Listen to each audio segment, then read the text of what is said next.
సమాధానం చెప్తాను.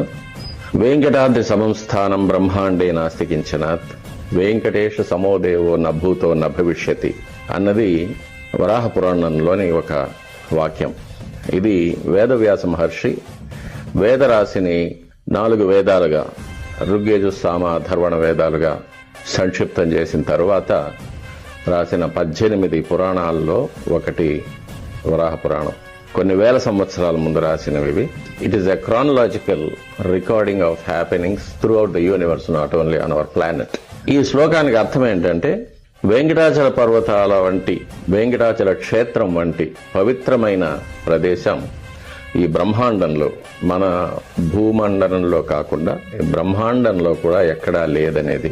అలాగే వెంకటేశ్వర స్వామి వారి అంత శక్తివంతమైన దైవం భూత భవిష్యత్ వర్తమాన కాలాల్లో ఎక్కడా లేరనేది. ఆయన ఒక్కడే.